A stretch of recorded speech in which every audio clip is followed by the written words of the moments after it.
Well, it's been a while since I made a video. And since I made a video last time, I bought a SeaDoo Switch, 18 foot, 230 horsepower. And I put about 11 hours on it.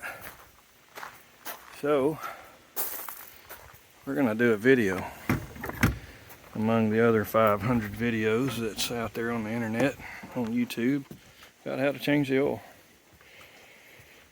So, here we go. I bought this. It's a, what is this thing? It's a Four Uncles. I think it's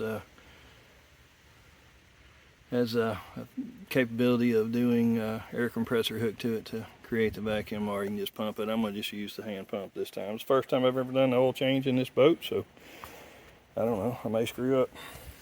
I think we've got 122 hours. I think it's around 11 hours. I mean 122 or 12.2 hours on this boat now. So recommended oil change by the dealer was 10 hours, and we're going to go ahead and get the oil changed.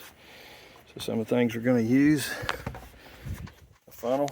He did recommend getting the XPS oil change kit. I got that off of Amazon. I think it was, I don't know, I think it was around $85. It's overpriced for 3.5 quarts of oil and a factory filter. And I'm gonna need I believe, an E8 inverted Torx, the vacuum pump, and the filter, and some rags. Anyway, we're gonna get to it. I'm gonna do this. I've watched several videos, and pine straw's taking over my boat.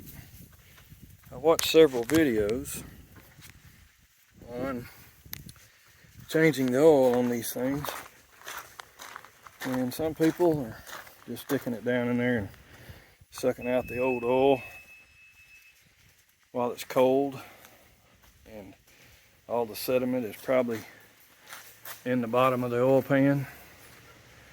I'm just not a fan of, I'm not really a fan of sucking the oil out of a motor. I like for all the contamination to come out the bottom of the pan. But I guess that's the old racer in me. I used to drag race a lot, and that's where that came from. So the manual says never start this thing without water hooked up to it. There's our water connection. The manual also kind of contradicts itself by saying never start the boat without water running to it, but then the manual says never hook up a water hose to it before starting the engine. So there's going to be a short period of time that the engine will be running without water. It'll only be a few seconds, so that's not going to overheat the exhaust, and I believe from what I've read that's the reason for having the water connected to the motor. Crank it up and it cools the exhaust. Definitely want to have your exhaust flush plugged in during this. You're going to run the motor for 90 seconds. Shut it off. You're going to wait around 5 minutes. Start the motor up again the same way. Start the motor, turn the water on, run it for 90 seconds. Turn the water off. Turn the engine off. You're going to do that twice. I've got a helper out here with me, so that's what we're going to do. We've already done it once. You can see the water on the ground, and it's in its about 5-minute cool down right now. So Clint, if you can go up and get on the boat and start it up again, we're going to go ahead and start it one more time, get the engine oil warmed up, hopefully get some of that sediment mixed up in the that new break-in engine parts. All those little micro fragments of metal mixed up in the oil, so when we pump out the oil, hopefully we'll get most of it. Alright, so we start the water on. Alright, got the water turned on, and we should see water coming out of the jet pump. There it is. So you definitely want to check for that. Make sure that we have the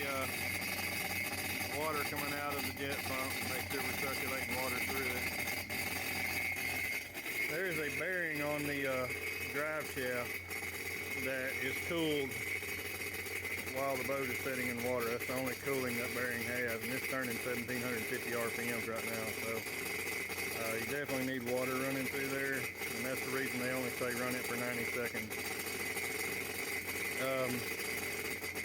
So we're going to just let this run for a little bit, 90 seconds, 2 minutes or so. They say, the book says, turn the water off after 90 seconds and then hold the throttle at around 5,000 RPMs. I guess that's to mix up the oil and heat it up real good. I'm going to do that while I'm off camera because it's going to be tough for me to do while I'm holding the camera. Anyway, you know what I'm going to do. Here we go. I'm going to pause the video. Alright, so we just finished running the engine like the manual says. Now we're going to jump up here in the boat and take off these engine panels. Clint, you want to do that? Well, you got to get the latch side and then turn it forward. That's not forward, that's the other forward. The other forward. Let's do it. Okay, so that's the way one comes out. We'll just set it up here out of the way, get the second one out. We really don't have to take the second one out, so we're just going to leave it as it is. And here's the engine. Here's our dipstick tube. We're going to vacuum that oil out of that dipstick tube. Right down here is our oil filter. You can see the inverted Torx 8 right on top of that oil filter. Anyway, I'm going to pause the video again, get everything set up. Alright, camera overheated, so here we are back. I got the boat partially under shade, so I won't be sweating so bad. It's only 987 degrees out here today, so here's my son. He's going to run the camera. So, this is the Four Uncles oil extraction kit. Got it off Amazon for, I don't know, 60 bucks I think. So this, I put a little oil on it, dish soap, whatever you want to make it slick with. And turn it to where the clips engage and lock. And then I'm going to use the largest one of these pipes that it comes with that will fit in the oil. So that one is too big, so it's going to have to be the next size smaller. Pull this one out, this one should go. So they say measure it and put tape on it, but I'm not going to do that. I'm going to go all the way down until I feel it hit the bottom, which is right there, which is probably that 450 or 480 millimeters, whatever they say in the manual. And then I'm going to connect these two pipes together and make sure we're on the bottom. We are. So now we have our vacuum tank connected, and we're going to start pulling the vacuum. I could hook up my, look at that oil come up.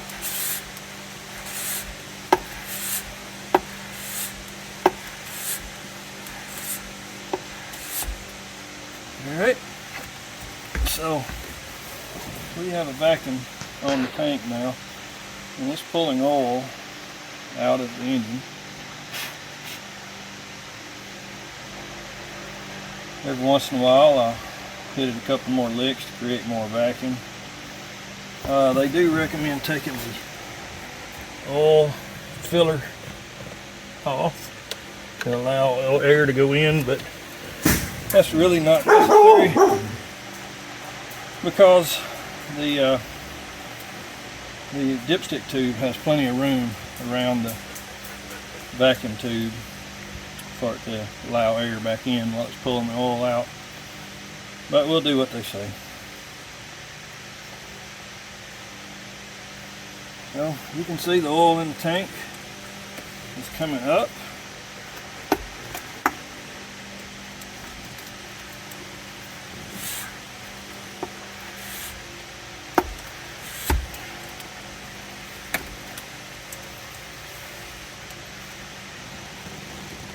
have markings on the tank that's really in a bad spot because the tube that holds all the pipes are in the way of it. But this says 1, and that's 2, so I'm assuming those are quarts. And we've got a little over a quart out of it already. Maybe liters, I don't know. I guess I should have read the instructions on the pump. If there's another markings. Nope, just the one. That is liters. This is 1 liter. They don't have quart markings on it. Guess it's made for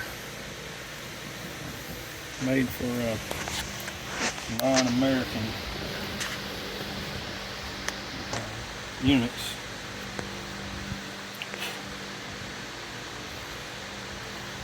It's still pulling oil out. So now, and it's pulling it way faster than I figured it would. Well, we got bubbles now, so we're getting to the end of it. Now you can see the bubbles coming up in this big line. So we are getting to the bottom of the engine oil. Now, the instructions say after you get the bubbles, after you get to the point of getting all the oil out of it, we're supposed to snap our key in, grab the throttle, hold the throttle open, which will not allow the engine to start. I'm not sure what it does. It probably kills the spark, I don't know. And then turn the engine over for, I don't remember what they said, probably 5 seconds or so. But we're just going to crank over the engine a while and see if any more oil comes out instead of those bubbles.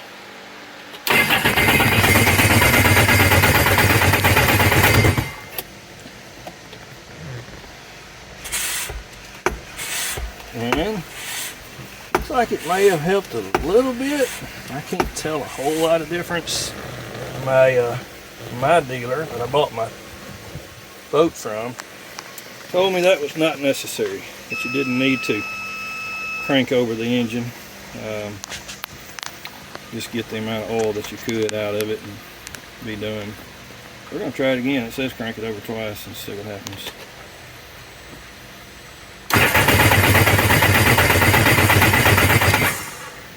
Okay.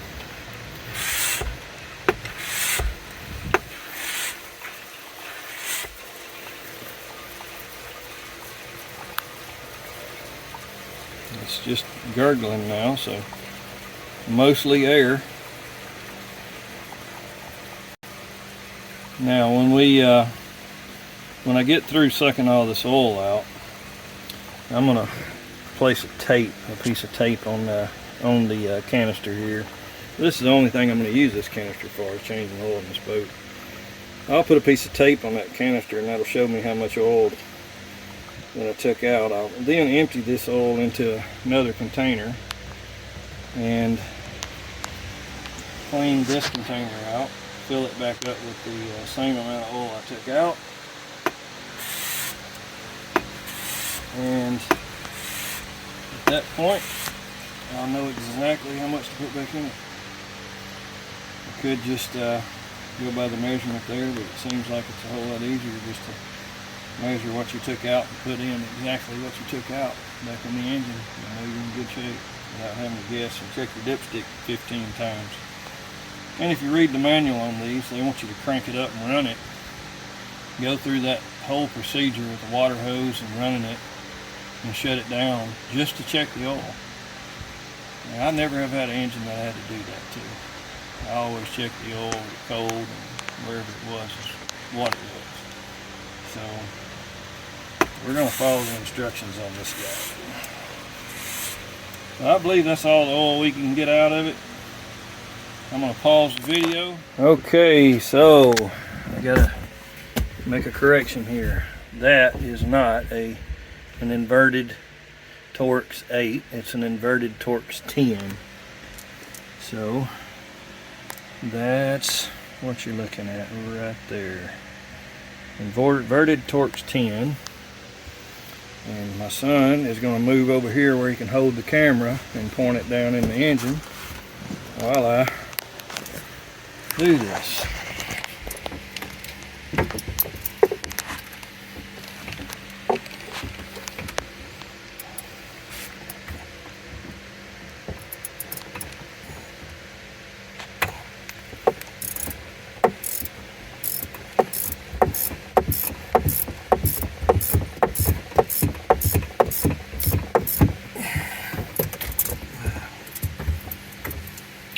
Bumble fingers, the exhaust is hot.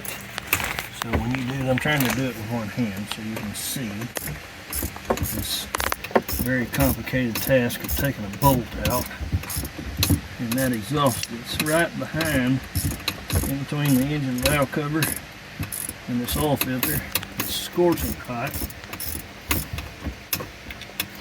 So I see why some people don't do the heat the engine up, because it gets hot, really hot. I mean, you don't want to touch it for sure. And that is a long-winded bolt.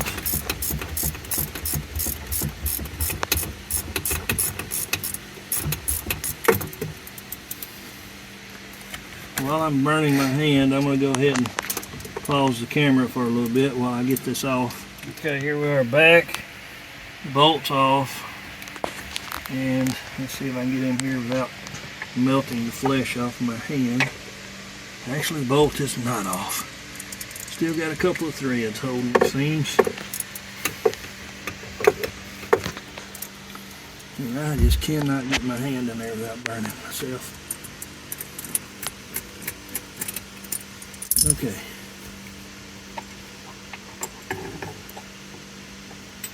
Let it drip for a little bit. And there you go. There's your filter. Okay.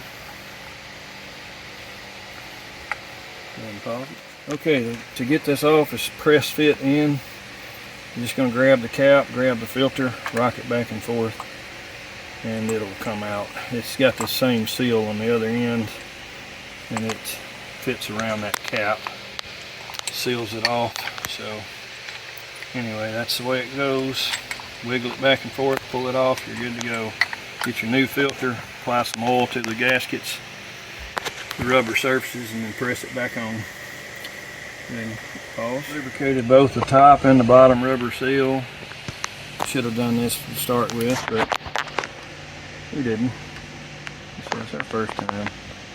We're going to pop these O-rings off because the SeaDoo kit comes with new O-rings. It appears that the bottom O-ring is the fat O-ring, and the top O-ring, or the way I'm holding it, the bottom O-ring, is the skinny one. So the one closest to the cap is the skinny O-ring. I'm just using a dipstick to pop them out, since I'm already in the boat and I don't want to go out and get anything. This cap already has some oil on it, so I'm not lubing the O-ring up, as it's going to get lubed as it goes on.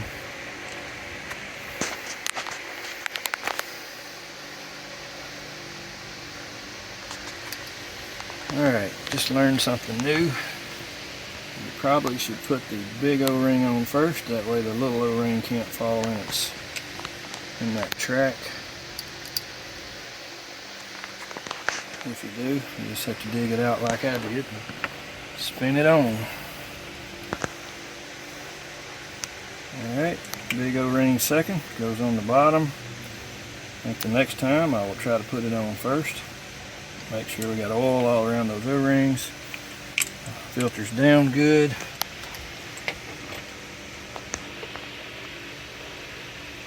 Get the bolt lined up in the hole. The filter will fall right down. And you can't push that filter down in there because the bolt is holding it up. So, now we're going to screw the bolt down by hand, just so we make sure that we don't cross thread anything.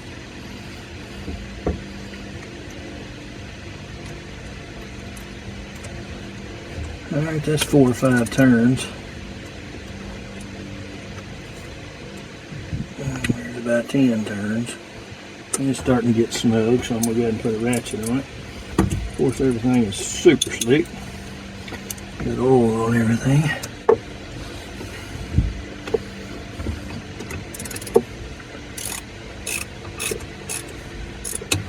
Now, these are supposed to be torqued down to a certain torque specification, but I'm going to give it my own personal torque setting, which is where I think it's tight enough.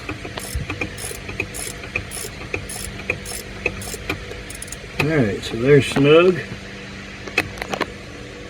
and there's snug plus a little bit, and I'll come back later and actually check the torque on it when I go get the manual.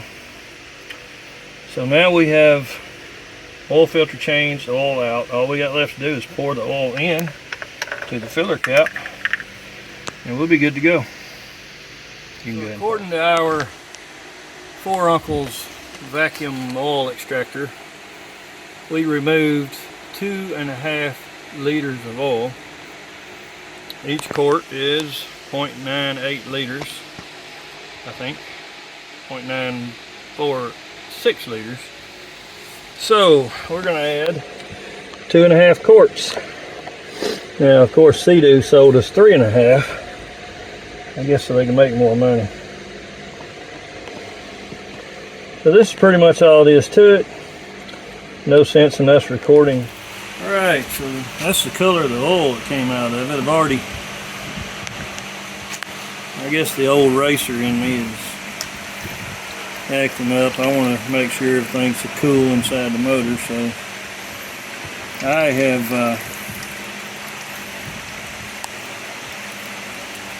have taken the opportunity to pull about a half a quart of oil and put it in a container to send off for oil analysis. I've heard a lot of people blowing motors up in these things. I don't know. I don't think it's the engine's fault, but I'm going to make sure mine's good shape just for the oil analysis.